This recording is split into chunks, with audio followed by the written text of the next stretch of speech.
Good morning, everyone, and welcome to FCT Brief. Now, Nigeria's electricity crisis remains a critical challenge affecting homes, industries, and the economy at large. At the heart of this crisis are two major concerns: the widening metering gap and the persistent supply deficit. As consumers grapple with estimated billing and erratic power supply, the quest is to find lasting solutions. The struggle for stable electricity in Nigeria is far from over. Despite years of reforms and privatizations, millions of households remain unmetered, while generation continues to fall short of national demand. According to the Nigerian Electricity Regulatory Commission, over 7 million electricity consumers are still subjected to estimated billing, an unfair system that has drawn widespread criticism for encouraging inefficiency and consumer exploitation. As of the second quarter of 2024, around 5.9 million customers of 11 electricity distribution companies, DISCOs, in Nigeria were metered. While the government has rolled out various metering programs, progress has been slow. Distribution companies cite high costs, logistical hurdles, and funding limitations as key obstacles. On the supply side, Nigeria currently generates an average of 4,000 megawatts for a population exceeding 200 million. Gas supply disruptions, poor infrastructure, and transmission losses continue to plague the grid. Innovative solutions are also emerging, from prepaid meter rollouts to mini-grid solar systems. Communities and developers are finding ways to beat the crisis. Metered customers stood at 5.92 million in Q2 2024, indicating a growth of 0.25% from the 5.91 million recorded in the preceding quarter. While the road to reliable electricity remains long, experts agree that bridging the metering gap and expanding supply are crucial steps forward. Until then, millions of Nigerians continue to live in the shadows, literally and economically. And Comrade Prince Will Ukori is the National President, Association for Public Policy Analysis, and he's live with us here in the studio to further broaden this conversation. It's good to have you in our studio this morning. Thank you very much. Well, NERC recently said over 53% of electricity customers in Nigeria are still omitted. Is there a problem with slow pace in this rollout of meters, or would you say that this is just a lack of government will? How will you assess the situation? Did NERC tell you the consumer enumeration in the country to be able to come up with that number as the metering gap that exists? That number is false. It's not true. So what's the actual number? They don't have it. I don't even have it. We don't have the real... Listen, you have 200 million Nigerians. How many buildings do you think you have in Abuja or Lagos or Kano? So would you say it's it's far more than what they're saying. Let me tell you, any business you start with cheating in mind. There's a book Chinua Achebe wrote. Okonkwo wanted to kill a child that used to call him father. And he was advised, don't kill a child that calls you father. A country that the policies are made against the citizens can never go forward. The electricity sector can never. All you are being told are lies. Let me ask you, who is the consumer, where is the consumer protection unit under the Ministry of Power? In the minister's office. But you have generation, transmission, distribution, none for consumer. Section 119 of Electricity Act 2023 is on consumer protection and licensing performance standards. So who in the ministry looks at the policy concerning consumers in this sector? Because if you want to say 5 million, how many Nigerians? There are not less than 30 million households in Nigeria. And out of the 30 million households that are telling you metering gap of 5 million, there is no truth, no data to prove that. That's where I want to start from. I want to ask you as the media person, please do ask the minister, how many Nigerian consumers do we have? Since 2013, that this sector was privatized, has there been any conference or any evaluation of impact of the sector on the consumer carried out by the ministry or NEC? None. So everything is done to like make the consumer become a cash cow, and then the distribution companies are protected. The regulations are not enforced. What they are telling you, in 2016, they abolished bulk billing. NEC abolished bulk billing. As we speak now, many communities in Nigeria are still built on bulk billing. No rule of law. The distribution companies behave as if they are above the government. So in Nigeria, it's almost becoming a crime to be law-abiding, because the way the institutions of state encourage the private sector operators to extort and exploit Nigerians is disturbing. Okay, let me come with this. Metering, is it the responsibility of government or the responsibility of the distribution companies? Okay. It is the responsibility of the distribution companies. Even at the beginning of privatization in 2013, there was an agreement that the DISCO signed to provide about 60-something thousand meters per annum to increase metering for consumers. Has it been obeyed? It is supposed to be the private sector, which is the distribution companies, should be the ones to provide meter, because the meter is their property. If you are relocating from one place to the other now, they will tell you shouldn't carry the meter. Exactly. Now you're look at, in 2018, NEC came up with meter access provider. A meter access provider, apart from the ones they came with in the past, it tells that if you pay for meter, you'll be refunded through energy credit. How many persons bought the meter then?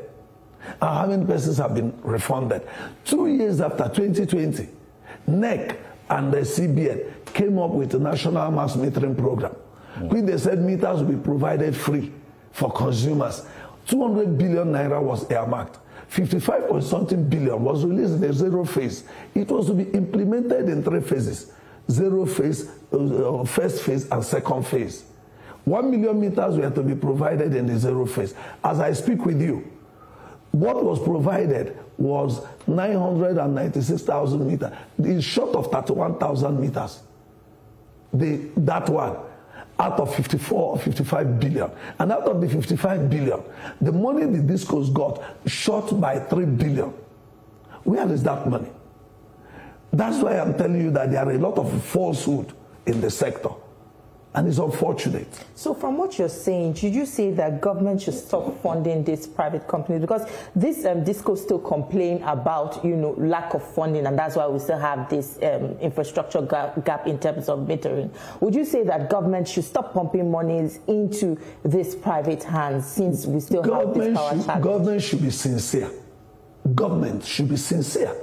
And government should behave like they want people to obey laws. The electricity sector shows you there is no law in Nigeria. Anybody can violate the law. Yesterday, we had a workshop yesterday. We are looking at funding challenges that affect compliance and enforcement of safety standards and regulations in the electricity sector. No agency in the power sector attended. They were invited. None. Why? The issue, we are looking at procurement processes. How can the sector thrive when contractors, genuine contractors, don't get jobs again? You go for we invited BPP, they didn't come. We invited ICPC, they didn't come. We invited Ministry of Finance, they didn't come. We invited NEMSA, Nigerian Electricity Management Service Agency, they didn't come. Ministry of Power didn't come. Why? Because we are discussing, one, we are looking at corruption as it affects power sector. Because corruption in the sector is contributing to the lack of safety and stability of the sector. What do I mean by that? Okay, you say bidding. People come to bid. The bidding they're doing is just mere ceremony. Already, people in government, public servants, ministers, people in executive situation have already been earmarked to take the contracts. The civil servants are contractors. They take the jobs. And then the real qualified contractors don't get the job. Then when they get the job, they give it to quacks.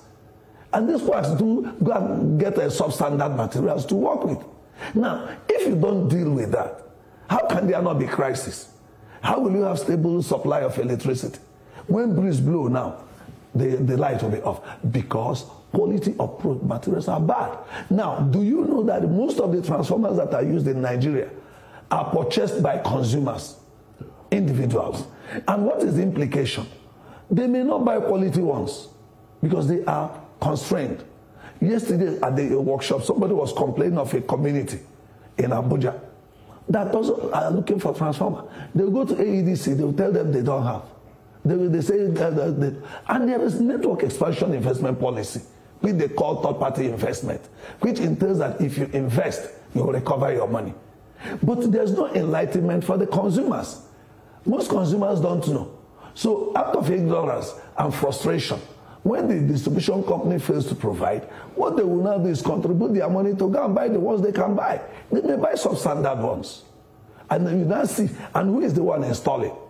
No, we can't continue like this because we keep talking about inefficiency in the system, and we'll talk about epileptic power supply. Have you taken this cry to the National Assembly that makes these laws, that have oversight over these people? And what are they saying?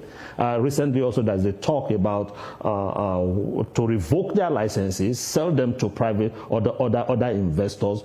What is the way forward in all this? My brother, let me shifting the goalpost cannot solve a problem.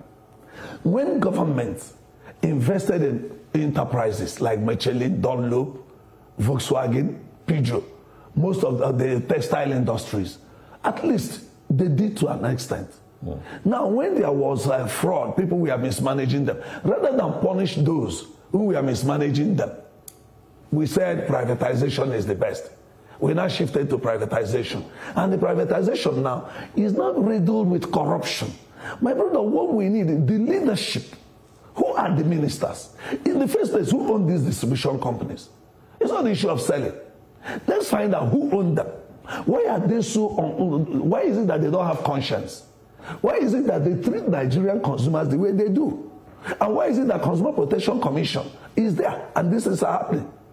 What is the anti-corruption agency doing? We have sometimes taken a proposal to ICPC to say, look, let's look at the power. They don't have money to do it. They don't have money to do it. They will give us letter to go and look for money. Who will give me money to fight corruption? When the people you will even approach. And if you, the worst thing there is, this is a sector where even the donors that fund non-governmental activities, they don't fund in the power sector like that. Look at how much has World Bank put into the power sector. GIZ. How much have they put in? European Union. The leadership that is not accountable, that is not transparent, is the major problem. Is not selling them off. I tell you something. You mentioned like corruption. National Assembly, you mentioned. Let me address that. National Assembly. As I speak with you now, we raised an alert to the Committee on Banking Regulations. Honorable Uche Okonkwo, representing the Demili North and South, moved a motion in the floor of the House of Reps. As I speak with you now, they have a joint committee investigating disbursement of the fund for the National Mass Metering Program. They want to know what is happening. 3 or 4 committees, the Committee on Banking, Committee on Power, Committee on Rural Electrification, Committee on Housing and Habitat. They are into it now to look at, because we raised the issue. We've also raised some issues. We did the safety conference last year with the Committee on Safety Standards and Regulations. But the issue is, the relationship between the legislature and the executive is worrisome. They seem to be working together. There doesn't seem to be that, because you may make law. Enforcement of the law is a problem. If you look at the Electricity Act 2023 now, Section 121, 212 is on, if you confront a disco staff, you go to prison for 2 years or 2 million naira fine. But Section 217 on false declaration, if a disco declare falsely, the punishment is 100,000 or 2 months imprisonment. Where is fairness? Where is justice? So the way you, the consumer component of it, all you hear about is transmission, generation. If the metering policy But when they raised the issue of 200 billion for meters, how many? Why did they stop midway? Has the current minister found out? Before we begin to talk metering, before you know it now, they say they want to provide meter again. They want to vote out. Why will government keep investing in private company? Well, speaking of that, in TVC here, how much has government given you? You are a private company. How much has government given you? If you permit me, the way they are giving to this question, you accuse NAMCO of misappropriation of funds, shady operations, among other sundry allegations. And while questioning the continuous existence of NELCOM for 12 years after privatization, but recently the House of Reps has given this company a clean bill of health. And do you think that these lawmakers have done due diligence? Let me complete my question, please. Do you think they conducted due diligence on their own investigation? Or would you say you were speaking on facts? My sister, we have challenged that they are ruling. That ruling is false. Let me ask you, if you are in investigation, principles of investigation, 1, information, interrogation, instrumentation. Who did they interrogate? Which information did they collect? That you got a petition and you say you want to investigate. You sat only once. We made our presentation. They said we should give a copy to the woman. The first thing that happened when they got the petition and they invited the woman, the next thing, the woman took that petition and the MD gave the petition to a lawyer, a senior advocate of Nigeria, to write us to retract it or offer apology, otherwise they will go to court. We replied him. We replied the lawyer and said, you cannot stop us from holding government accountable. Besides, you cannot stop the legislature from carrying out investigation. Section 88, Section 88(2) of the Constitution gave the legislature the power to investigate. So, and to be able to identify issues of corruption, waste, and inefficiency. That's the power given to the legislature by Constitution. So why will a lawyer now say that they should not investigate? We didn't say, we said investigate, confirm if what they are saying is true. But what happened? That was, they took our petition, gave to the woman. The lawyer now kept quiet after we replied him. The next thing is, when the woman took the petition, no hearing again. That day, the woman spoke and we spoke. They said, okay, we should submit our reaction, let us submit our evidence. We submitted all. The next thing, they called us to come. We went there. They said, they've looked at everything they were saying, that the MD. We now asked them, in this house, you have a committee on anti-corruption. You have a committee on power. You have a committee on public accounts. You have a committee on police. All the committees that need to look into this thing to know whether financial crimes, they didn't involve anyone. Then did you visit even the office? They did not. Who did you interrogate before reaching conclusion? So they said, we had gone to AIT. We said it is not acceptable. They need to do due diligence. However way they said they've come, we are still challenging that they are ruling because 42 billion naira ground rent in Nigeria. We want to know how. They said the approval was given. We said, who gave the approval? Some of these discourses have accused, consumers of energy theft. That's why we are having this kind of, deficiency in energy supply. Would you say, yes, we know that this issue exists, but would you say that is solely the reason behind, the deficiency in this sector? My sister, there is a nexus between consumer rights abuse and electricity theft and vandalism. And because the leadership of the sector doesn't want to be sincere and address issues, they shy away. And then the distribution companies will keep accusing consumers. Can we go generate data of the bills they claim consumers are owing vis-a-vis the right amounts they should pay, going by the tariff approved by the regulator? As I speak with you now, my community in Imo, they said the community was owing them 58 million. Theft. When you rob me, pretending that you are doing rendering service, and somebody else go and steal your energy, is it not the same thing? When you promote stealing, cheating, exploitation, you are creating room for fraud. And that's why those things happen. They don't want to address the fact How can you give somebody humongous amount of money, you didn't supply the light? And even the condition for estimated billing, you don't even follow it. You just think that your own is to collect money. You collect OPEX, operational expenditure, which is meant to repair things that are bad.